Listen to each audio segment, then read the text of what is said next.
How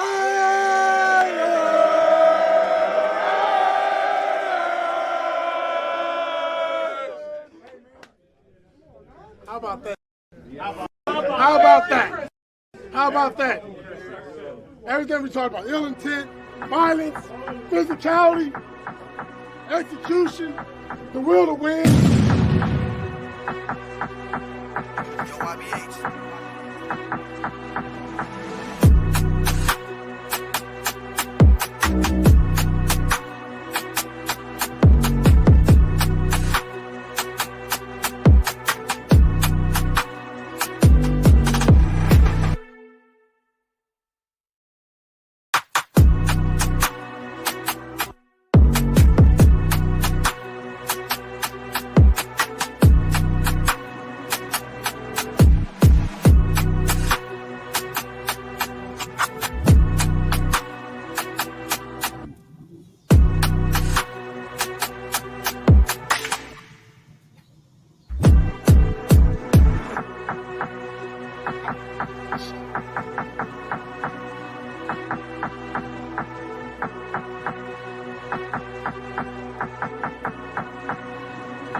Just win, baby.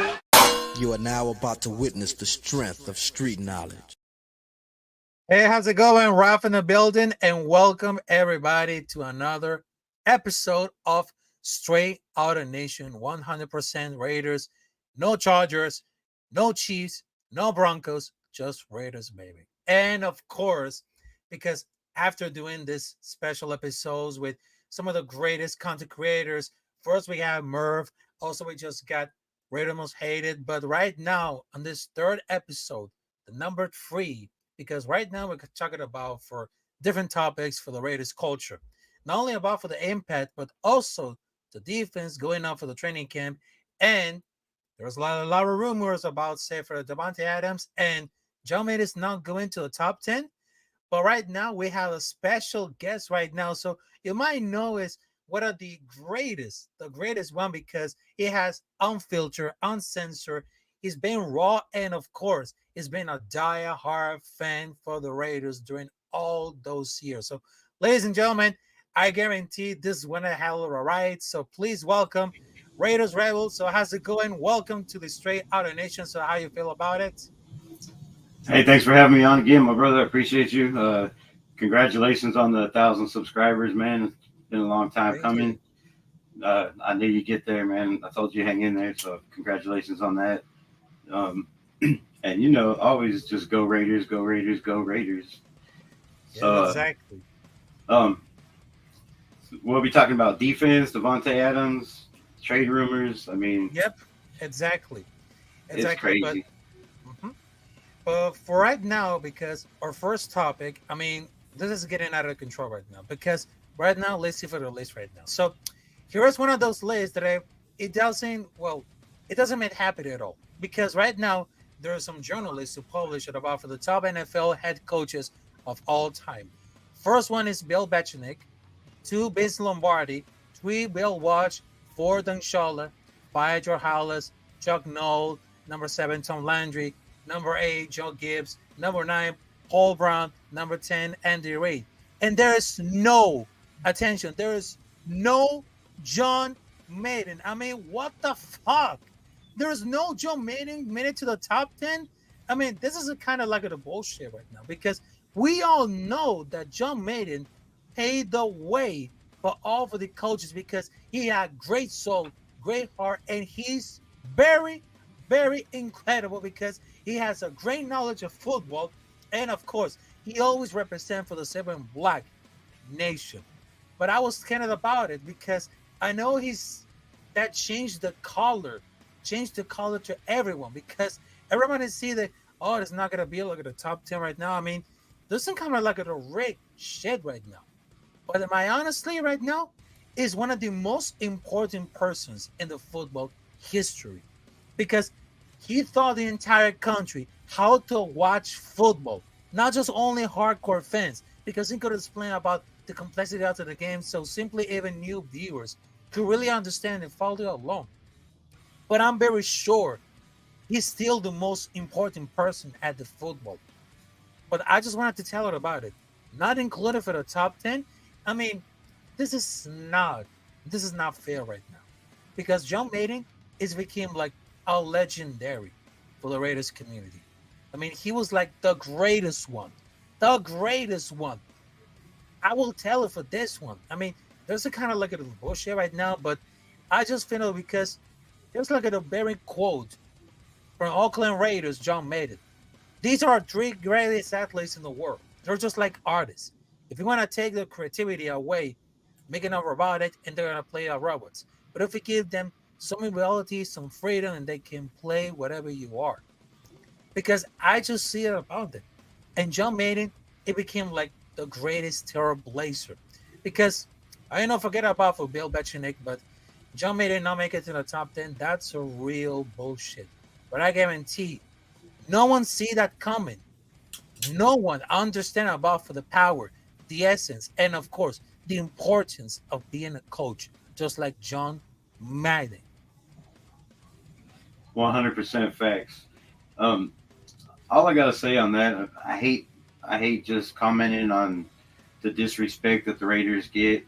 If John Madden would have won that Super Bowl with any other team, he would have already, you know, he'd be number 3, 4 on that list probably. But same with, I mean, how many Raiders? Jim Plunkett. I mean, if Jim Plunkett would have won the Super Bowl, it was the MVP, he would have already been in the Hall of Fame. So, I mean, it's just blatant disrespect.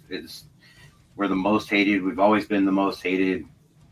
Um, I don't go by any of those lists. I know in my heart that he's definitely in the top 10. I mean, if not top 5. And nobody knew football like John Madden.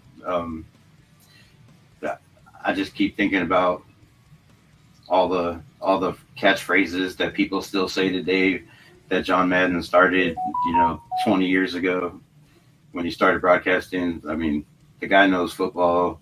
He's a diehard epitome of the Raiders. Another one like, Flair. Sorry, just all the coaches we've had, all the players we've had. I mean, we have what I think 10 probably right now that should be in the Hall of Fame that aren't, just because I guess they think we have too many in the Hall of Fame as it is. But another one, EA, just got dissed again this year. So man, I mean, it just goes on and on. So yeah, I could see them not putting them in the top 10. I mean, same thing like they did with our whole team this year. Our receivers, our quarterbacks are in the bottom of the list. Our defense is what they give us 15th when we should be in the top 5. I mean, it just goes on and on, the blatant respect that the Raiders get and have always got and will continue to get probably until we win a Super Bowl, and we'll still get disrespected and we still won't be mentioned in anything. So yeah, I totally agree. I mean, he should definitely be in the top 10, and it's just blatant disrespect constantly. But I agree with that. For the nation, we should be used to it by now. Mm-hmm. I agree with that. I mean, between for the organization, the culture, I mean, there is so much impact of what John Madden just did. I mean, besides for the Raiders coaching, I mean, there is nothing comparable for the legacy of John Madden. I mean, he always represents for us. He always represents for us for the nation. And I think their impact and the culture, I mean, he was just like the great one, because no one else is going to do it about it. No one else. I mean, there's nothing comparable because the philosophy about for the scene, I mean, was actually more for the Al Davis. Because remember with Al Davis coaching about that one, I mean, the roots are in defense right now. I mean, more of a psychology. I mean, they're gonna like the biggest offensive innovators in the history of the team for several years. Yep. And they took like essentially a modified version the way they did. I mean, they just ran for the offense when he was like the head coach for a few years, and then they just passed it all. I mean, essentially, just about for the any team of NFL. I mean, they just wanted to raw ball enough to be respected and have enough weapons on the outside. For example, to get behind, which is Cliff Branch or Splo Miscellaneous, like bleeding off. I mean, he actually strictly used to tie it in the scene where they're blocking. I mean, that was just like a perfect example of the history of what they made it. I mean, he was like a defensive minded guy, because he was like original Lions Baker coach, but the offensive philosophy came more about that, and we just love about for the vertical passing game. I mean, no one else can happen. No one else can compare it. Speaking of culture, like, I mean, you look at John Madden and you look at the Steelers coach, Mike Tomlin. I mean, linebackers coach. You think people a long time ago would have learned to, defensive players just seem to be great head coaches. I don't know what it is about. I mean, especially middle linebackers like AP. I mean, when you're the quarterback of the defense and you're having 11, 10 players rally behind you and will run through a brick wall for you on the field, it's not hard to get players to do that. So, I mean, AP's bringing the culture back that John Madden started long time ago. That smash mouth football, never say die, physicality, pain, ill intent, as my boy AP would say. So, and another thing is, man, how do you get on one of the greatest video games in the history of video games for John Madden and not be ranked in the top 10 of all time coaches? I mean, exactly. I mean, I understand it about it. And there's nothing to compare about for the John Madden system. And I mean, the offense would always remind for the 70 powerhouse teams. I mean, they're super physical. They're punching on the mouth with offense and defense. And they're well like average size for the time. And they use like a vertical passing game to stretch the defense. I mean, no one else is going to happen. No one else Yep. is being compared. And right now, let's just see for another topic. So Okay. right now, we just see Perfect. I'll morning say right now. So let's just see what are the comments right now. So I just see Daniel Barry Sports Highlight. How's it going? And also there's Anonymous Raider Red. Salute to you. So when I was watching all these trade rumors, so can you imagine about Devontae Adams going to the Jets for the next season? I don't really think so.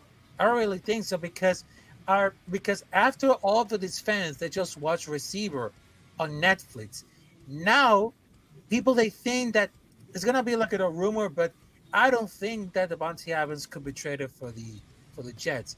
And even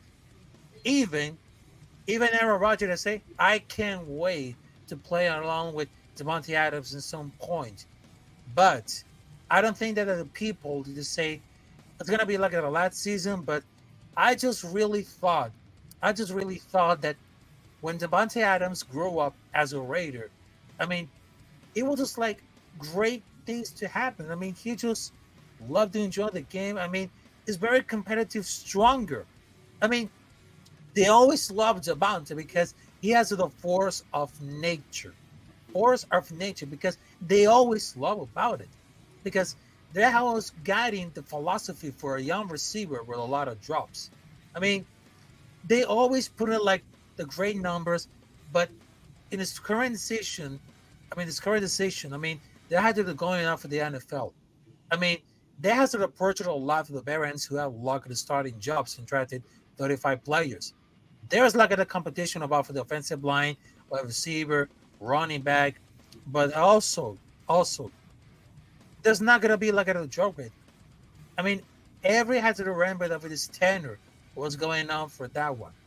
I mean, if you people see about that for the last years in Green Bay, I mean, he was acting and out like changing plays, but would they have to make it a chance to push off? I mean, they didn't have like a legit wide receiver. But why is about the problem to getting traded to Jets? I don't really think so. I don't really think so about it. But I will tell you about this. I will tell you for this one. He has great direct mentality, and he loves to be a Raider. And I know that there's like another athletes like Max Crosby, Robert Spillane, also the big sis Jack Jones. I mean, thinking about it. I mean, what's the problem to be like getting traded and get all these rumors? I mean, there's nothing. I mean, that's kind of like a bullshit. But after we just saw for like receiver along for the Jimmy Garoppolo, I mean, this is kind of like everything about it.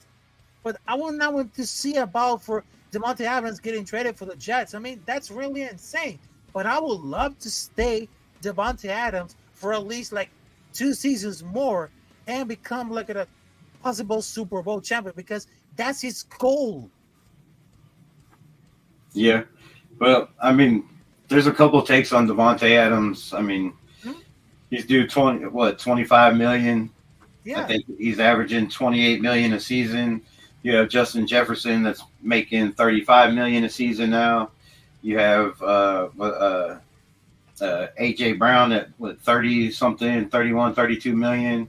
You have Ross St. Brown, because that boy's raw. God, that man's nasty on the Netflix. St. Brown is just a beast, man. God. But he's making 30 something mil, and then you got Tay at 28. So with that much money being due, it all comes down to really this season. I mean, does Bowers show out? Does Jacoby Myers show out? Does Trey Tucker just dominate like he was starting to do towards the end of the year last year? I mean, we got to remember Tyreek Hill in his rookie year only had 500 yards or somewhere close to there. I don't remember the exact numbers, but his rookie year wasn't no great year. So I mean, Trey Tucker was up there 374 or something. Number 3 receiver. When Dick Daniels was the coach, he wasn't in there at all. So I mean, it all comes down to pretty much if the Raiders want to pay him that much money, or if Devontae's willing to stay. I mean, obviously he wants to be a Raider. His grandma can come to the games now. His family's close. He's been a Raider fan his whole life. He's happy that he's playing for the Raiders. Of course, he wants to stay there, but he wants to play with Aaron Rodgers. Does it come down to him wanting to play with Aaron Rodgers enough to get more money to go to the Jets so he's the number 1 paid receiver again? Or does he really want to play for the Raiders, and is he going to play for his contract, or is he going to want to restructure his contract because he's going to want more money because these guys got more money? I mean, I'm not saying Tay's a prima donna, but there's a lot of stuff in that video. There's no I in team, and all I hear him say is, I want to be great. I want this. I want a Super Bowl. Where's the team aspect in that? So, I mean, there's a lot. I know Devontae's the greatest. I mean, I got both of them. I got a white and a black jersey. So, I mean, I love Devontae Adams. I want him here on the team. He's the captain. He's the leader of this team. But as a leader of the team, when you're the only one over there saying fuck and throwing your helmet down and I want out, I'm going to get killed, then nobody else is crying that bullshit, and they're going through the same thing he is. So, I mean, that the Netflix thing to me kind of put a bad spotlight on Devontae Adams.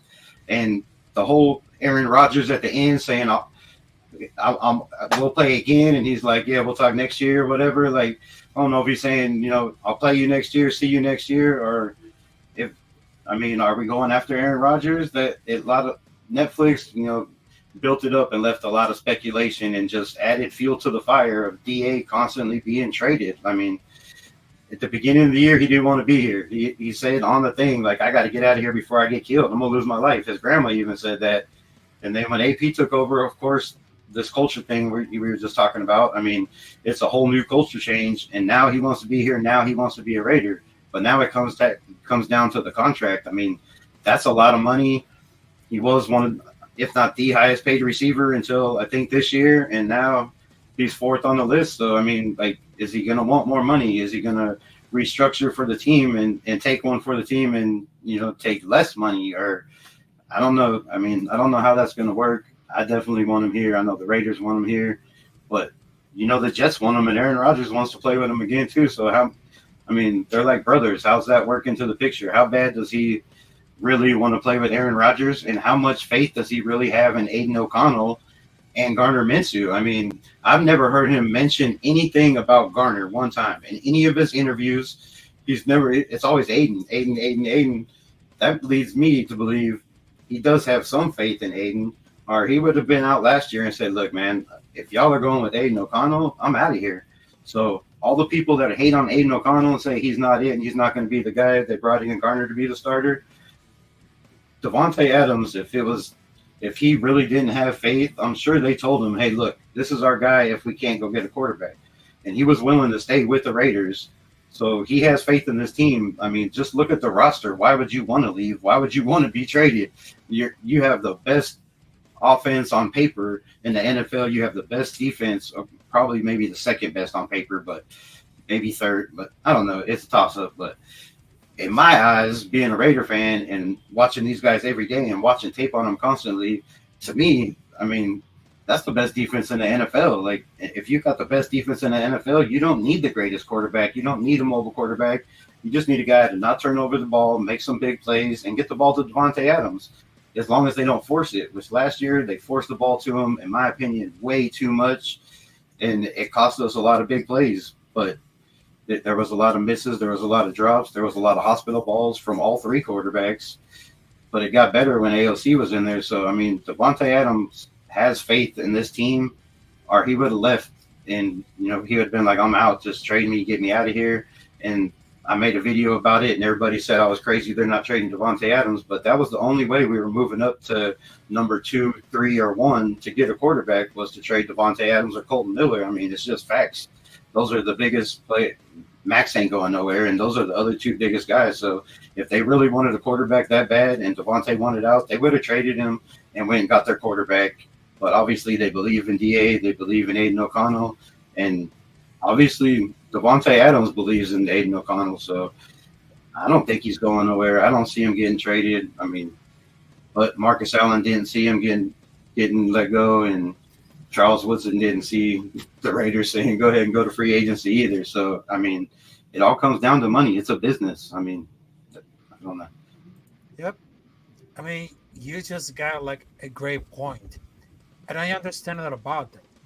But I just see it because he was like, because during the time when it was like Josh McDaniels, I mean, he was just like ready to leave and being worried about that. But I don't see it as good as it was right now. But after we just see like an Antonio Pierce giving up for this spark at the goal violent right now, I see like the movements having to come right now. I mean, one of the biggest issues that we just got, like Jimmy Garoppolo just keep like throwing like at a hospital balls over the middle. He was getting like, it comes out of everything. I mean, the combination between quarterback and wide receiver, it just became like really perfect in some athletes. But between Davante Adams and Jimmy Garoppolo, it doesn't work it at all. Doesn't work it. I mean, what the hell are we gonna do about for Jimmy Garoppolo? Jimmy Garoppolo was the stupidest signing anyways. Like, that was the biggest mistake Dick Daniels could have made. I know there was other content creators like, oh, we got Jimmy Garoppolo. He's a Super Bowl. He's been to the Super Bowl, blah, blah, blah. Yeah, dude, the dude was trash. That's why Purdy took his job, man. Come on. I mean, the writing was on the wall. He's getting old. He's been hurt too many times. The guy's in the hospital more than he was in the ranch, in the ranch when he was in Vegas. So, like, that was just a horrible, horrible signing. We didn't have to watch Netflix to see that Brian Hoyer and Jimmy Garoppolo was ass. And Aiden should have been the starter from day one. I mean, he killed it in preseason. Those guys didn't even play in preseason. Jimmy Garoppolo had no chemistry with any of the receivers, the offensive line. I mean, Aiden didn't either because he was third string, and Brian Hoyer was taking most of the first snaps until Jimmy G got back. But, man, that was just a horrible, horrible situation from the get-go. There were so many quarterbacks we could have brought in. We could have – I mean, the Carr situation was just another disaster, but I'm not going to go into that. I only talk about Raiders. Yep. And of course, we're just getting there right now because we just have like two lot of topics. The other one is gonna be very interesting right now. So I know this is gonna be like a lot of things to do. So here it comes right now. What is defense and offensive line coming out hot this season?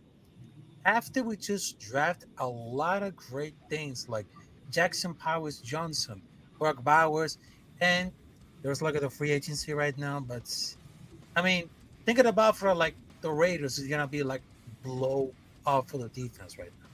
I mean, they have like unspeakable. I mean, this is gonna be like an unspeakable spark because during for that time, I mean, the Raiders defense is gonna be so fun to watch because this is like the first time they whatever actually the other team has the ball. But I mean, it's not to get fair ahead off of the sale because if we're gonna have like the top five defenses here, because check this out, our defense like it's very stacked, and that really about for the difference maker because don't worry about for the quarterback, worry about yours. That's what is the worst of Antonio Pierce. But the differences this year is gonna be really different. Matt Crosby and others that are gonna brought in. Training the offseason are going for the extra mile. Not that I wouldn't know for the first, but it seems that it's gonna be like a great common denominator for a lot of successful teams. But I'm hoping this season, this defense shuts everyone down because all for those years because we had something experimental, but we just see like a lot of different competition between Kansas City Chiefs with the winning victory of Andy Reid, Travis Kelce, Patrick Mahomes. Forget about for the Chargers with Jim Harbaugh because remember with some Raiders fans say, "Oh, we're gonna get Jim Harbaugh." That's not gonna happen. We stay with Antonio Pierce and Denver Broncos. They still like the last, the lamest.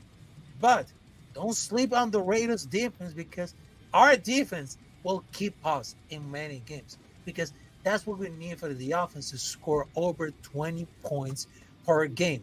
If Luke Getsy gonna finds a way to put 25 points per game and our defense is top 10, I mean, it will be like the first time in over 20 years. I mean, the receiving corps is gonna be Adams, Myers, Bowers, Mayer, Turner, Tucker. I mean, with that group, that could be really enough. But there's like a lot of comments about how shit was Luke Getsy. But I think without the offense was like an open wide DJ more striking.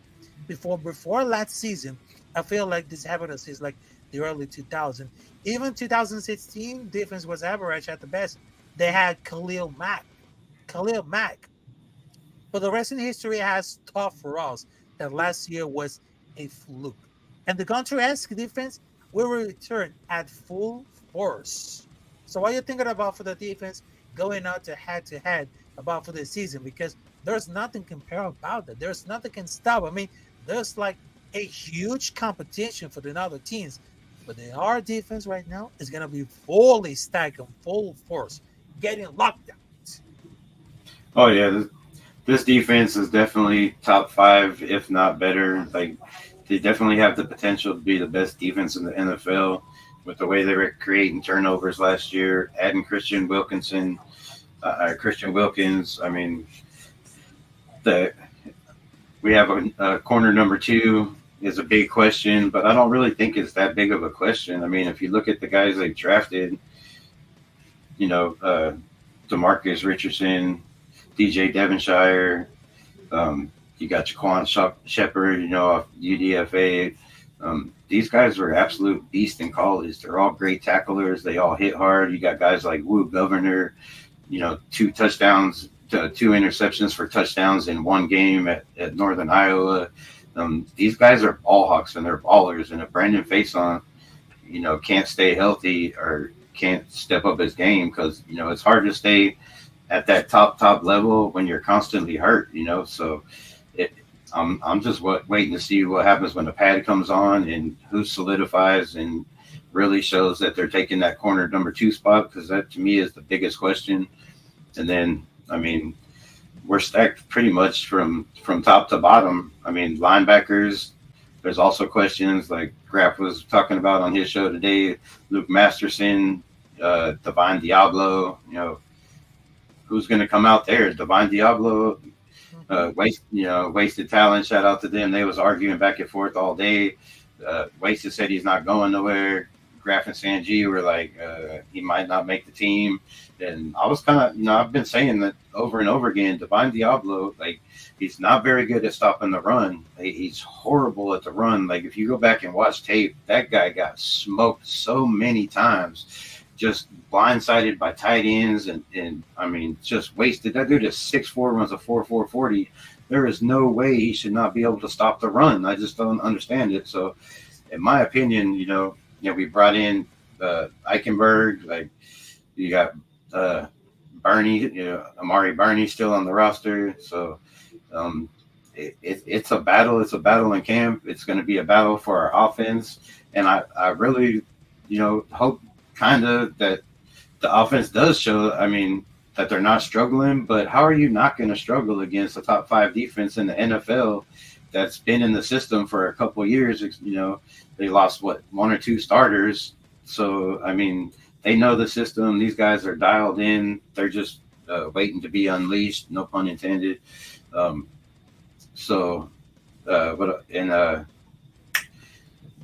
I forgot what I was going to say. So yeah, they're just waiting to be unleashed and ready to go. They've been in the system for a long time. The offense, they're going to have to catch up. It's a new system with Getsy. The only one that really knows the system is Whitehead and Devontae Adams. So, the offense is way behind. So, if they can put it together, then the sky's the limit for this team. But defensive wise, I don't really think we need to score 20 points a game. Like, I think we're going to hold them below what we did last year, 13, 14, 15 points a game. We might have, some teams where, if our run defense isn't as good as we expect it to be with players like Diablo, they can't stop the run, like Marcus Epps, Trey Taylor. I mean, there's a battle going on there. So when you have the starters, 9 starters returning, and then you got guys looking to take their spot, and it's just a constant battle in camp. I'm just waiting to see how much better they get when the pads come on, and see, because everybody, Max Crosby's not in the top 3 defensive ends. I mean, the disrespect, like we were talking about earlier. I think Malcolm Kuntz, one thing, was rated higher than Max Crosby and Christian Wilkins. Like, he was rated 7th, Wilkins was 9th, and I think Crosby was 11th or 13th. So I don't know. So, I mean, there's crazy talk going out there, but this defense is definitely unstoppable. I don't see anybody scoring 25, 35 points on this. Not the Chiefs. The Chiefs couldn't do it. Minnesota, like 3 points, so I just don't see anybody scoring 25, 30 points a game. So I think if we can get somewhere in that 17 to 20 points a game, I think we'll be just fine. I understand about that. Then you just give like a great point for the defense. I mean, if we just beat Jordan Love, Russell Wilson, the rest of the backups, because honestly, we could have beat Tua, Pickett, and Goff if our offense show up in Dubs too, because it will score like a little bit more. Because I understand about for the defense, because right now it's about average quarterback play. It will be definitely enough.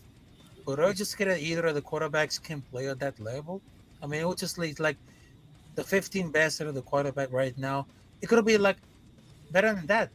But realistic, I'm hoping that near average is even is gonna good competition right now. But I mean, it's gonna be like an extra mile, but it's gonna be like any play could be a sack, or definitely have it a beat to the go for watching the Boston continues Curtis 13 longs.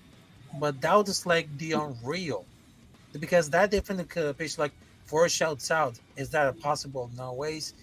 But I mean, that defense, it could have like every dominate. And I understand about it, because there's nothing can compare about for the defense. I mean, even they were just like really stacked at all. We just have to worry about it. Who can be like in enough competition? And right now, let's just see for like the last topic until we're gonna wrap it out right now. So I know that I just spoke with some of the content creators, and I know the cultural impact, which is again like involved right now. Well, like I said about that, folks. I mean, Taylor Swift is a fan for the Kansas City Chiefs, but most of the Raiders fans, we always love the rock and hip hop music because they always have a cultural impact. And also, we're just like a trailblazer team for diversity, the culture, the respect, and of course, the tradition. I mean, tradition, it always tags for everyone. I mean, they always call us the bad guys, the misfits, the underdogs.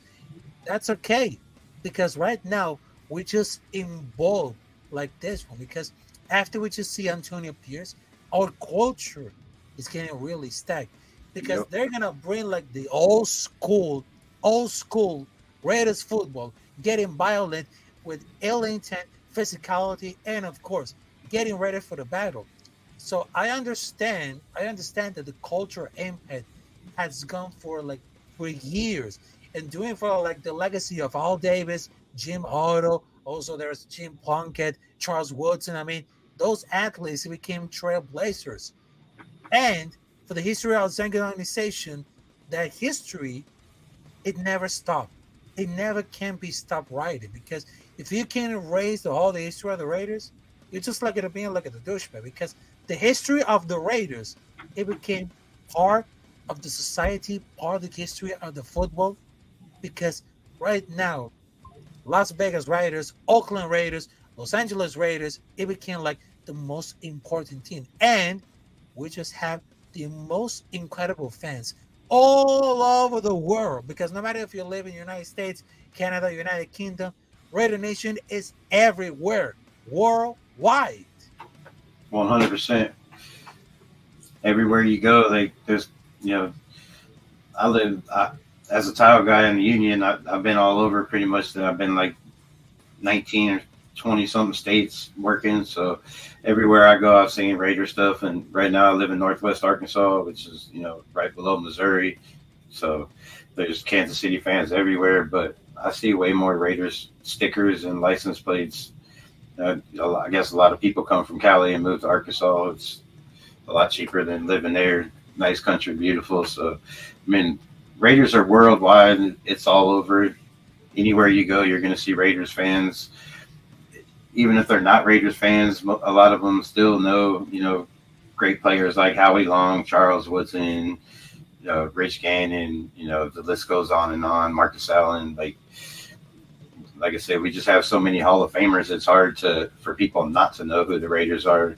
I mean, just the symbol, the shield alone it's known worldwide. I mean, I have people like come up to me all the time. My tattoo, they see me from way over. They're like, "Man, I seen your tattoo when you was walking by. I seen that Raider shield. Nice tattoo." So I mean, it's recognized. It's recognized all over the world. Raiders culture. Like we were talking about John Madden. Pretty much, and Al Davis, embarked on that tough, ill intent, physicality. That's what the Raiders have always been known for. Our fan base, even the same thing. People didn't want to go to Oakland games because they didn't want to get their ass whooped in the parking lots, when they lost. So it's always been a rough culture, and it always will continue to be. I guess AP's bringing that back: smash mouth, ill intent, physicality. And I mean, you can see it rubbing off when you got Patrick Mahomes over there saying, I'm him, ready to cry because Max Crosby's in his head. And he's not the only quarterback that, you see what even our own cornerback, Gardner Minshew, calling them little ass boys. So Max Crosby's the intimidator, man. He's like Dale Earnhardt of NASCAR. So, I mean, when you got players like that, and now Christian Wilkins, that that's also smack talking nonstop in a different kind of way, but that dude is constantly running his mouth. He's mic'd up, he don't stop. So I don't know. I know Nate Hobbs is pretty quiet. Trayvon Moore, those guys don't seem like they're a lot of shit talkers. But when you got those guys up front in your face constantly, just in your head, every time they hit you, just running their mouth, it's going to get to you. So. Yeah, this defense is going to be absolutely insane. I mean, just the coaching staff alone, our defense, what we did last year the coaching staff that we had is outrageous for them to turn it around the way they did it, and AP and Patrick Graham. But when you got bring in guys like Gerald Alexander, 10 years experience, you got guys like Andre Carter, your pass rush specialist, 18 years experience. You got Rob Leonard, 12 years experience. Ricky Manny Jr., 11 years experience. I mean, Mike Caldwell, 28 years experience. These guys, how could you look at this coaching staff and this roster and say we're not going to be in the top 10 or in the top 5? If you look at it on paper, we should be number 1. So for them to just keep downplaying us just lights a fuel under the fire. I told a bunch of people, everybody was crying about Max Crosby didn't get 1 vote for Defensive Player in the Year. I mean, I think it's a good thing because last year we weren't going to the playoffs. I mean, we had a chance. If we would have fired Dick Daniels a little earlier, we probably could have made the playoffs, in my opinion. But for him not to get it last year just makes him that more motivated this year. He's on 2 legs, which last year, most of the time, he was on 1 leg and he did what he did. So with that motivation of not getting Defensive Player of the Year for Max Crosby and the team we got around him and this coaching staff, like I said, if we don't go to the playoffs, I'll be very, very disappointed. Very. Oh, yes. Because I know their cultural impact is our DNA, is our blood, is our identity. Because when Al Davis said, just win, baby, that's our motto.